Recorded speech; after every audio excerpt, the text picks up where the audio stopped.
গ্রামের নাম ছিল সবুজপুর। ছোট্ট গ্রাম, চারদিকে খেজুর গাছ, তালগাছ আর কাঁচা রাস্তা। সেই গ্রামেই থাকত রফিক আর তার একমাত্র মেয়ে তানিয়া। রফিক দিনমজুর মানুষ।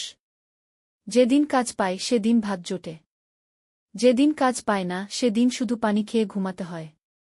ঈদ আসতে আর মাত্র 5 দিন বাকি। চারদিকে উৎসবের আমেজ। বাজারে নতুন কাপড়ের দোকান, মিষ্টির গন্ধ, বাচ্চাদের হাসি, সব মিলিয়ে গ্রাম যেন রঙিন হয়ে উঠেছে। কিন্তু রফিকের মুখে কোনো হাসি নেই। তার গায়ে পুরনো ছেঁড়া পাঞ্জাবি, তাতে সেলাইয়ের পর সেলাই। তানিয়ার জামাটাও পুরনো, নানা জায়গায় প্যাচ দেওয়া। এক বিকেলে তানিয়া বাবার হাত ধরে বাজারে গেল। দোকানের সামনে দাঁড়িয়ে সে লাল রঙের একটা ফ্রক দেখে মুগ্ধ হয়ে গেল। ঝিলমিল করা ছোট ছোট ফুল, ঘের দেওয়া নিচটা যেন রাজকন্যার পোশাক। তানিয়া বলল, বাবা, ওই লাল জামাটা খুব সুন্দর না? রফিক চুপ করে রইল।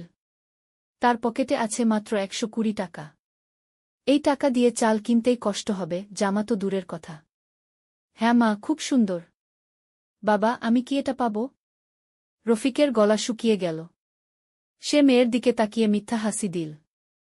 দেখিস মা, আল্লাহ ভরসা। তানিয়া বাবার মুখের কষ্ট বুঝতে পারে। সে আর কিছু বলল না, শুধু জামাটার দিকে একবার তাকিয়ে চুপচাপ বাড়ি ফিরল। সেই রাতে রফিক ঘুমাতে পারল না। তার মনে পড়ছে তানিয়ার চোখের সেই আশা ভরা চাহনি। সে ভাবল, আমি কেমন বাবা? মেয়ের জন্য একটা জামাও কিনতে পারি না। পরের দিন ভোরে সে শহরের দিকে রওনা দিল। শুনেছে নতুন একটা বিল্ডিংয়ের কাজ হচ্ছে। সেখানে হয়তো কাজ মিলবে। সারাদিন রোদে দাঁড়িয়ে থেকে অবশেষে কাজ পেল। ইট টানা, বালি টানা, খুব কষ্টের কাজ। কিন্তু রফিকের মনে শুধু একটাই কথা, তানিয়ার জামা। 3 দিন টানা কাজ করল সে। হাতে এলো 1000 টাকা। টাকা হাতে পেয়ে তার চোখে পানি চলে এলো। এত টাকা সে একসাথে খুব কমই পেয়েছে। ঈদের আগের দিন সে আবার বাজারে গেল। সেই একই দোকানে গিয়ে বলল, ভাই, ওই লাল জামাটা দিবেন? দোকানদার বলল, এটা কিন্তু দামি। 800 টাকা। রফিক একটু থমকাল, তারপর বলল, দেন ভাই। জামাটা হাতে নিয়ে সে মনে মনে আল্লাহকে ধন্যবাদ দিল। বাকি টাকা দিয়ে সে অল্প একটু সেমাই, চিনি আর দুধ কিনল। বাড়িতে এসে তানিয়াকে ডাকল। মা, চোখ বন্ধ করত। তানিয়া চোখ বন্ধ করল। রফিক তার হাতে জামাটা তুলে দিল। এখন খোল। তানিয়া চোখ খুলে অবাক। বাবা, এটা তো সেই লাল জামা। সে বাবার গলা জড়িয়ে ধরল। বাবা, তুমি সেরা বাবা। রফিক হাসল।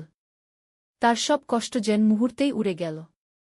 ঈদের দিন সকালে তানিয়া লাল জামা পরে মসজিদের মাঠে গেল। সবাই তার জামা দেখে প্রশংসা করল। কিন্তু তানিয়া সবচেয়ে গর্ব করছিল তার বাবাকে নিয়ে। ঈদের নামাজ শেষে গ্রামের এক ধনী মানুষ, করিম সাহেব, রফিকের কাছে এলেন। রফিক, তোমাকে আমি কয়েকদিন ধরে শহরে কাজ করতে দেখেছি। খুব পরিশ্রম করো। আমার গুদামে একজন লোক দরকার। মাসিক বেতনে কাজ করবে? রফিক অবাক। জি সাহেব, করব। সেই দিনটাই রফিকের জীবনের মোড় ঘুরিয়ে দিল। নিয়মিত আয় শুরু হল। সংসারে একটু স্বস্তি এলো। কয়েক বছর পরে তানিয়া স্কুলে ভালো রেজাল্ট করল। শিক্ষকরা বললেন, মেয়েটার অনেক মেধা। পড়ালেখা চালিয়ে যান।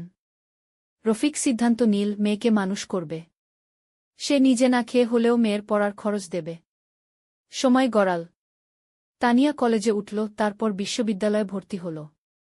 পুরো গ্রাম অবাক, এক দিনমজুরের মেয়ে বিশ্ববিদ্যালয়ে। তানিয়া পড়াশোনা শেষ করে চাকরি পেল। প্রথম বেতন হাতে পেয়ে সে বাজারে গেল।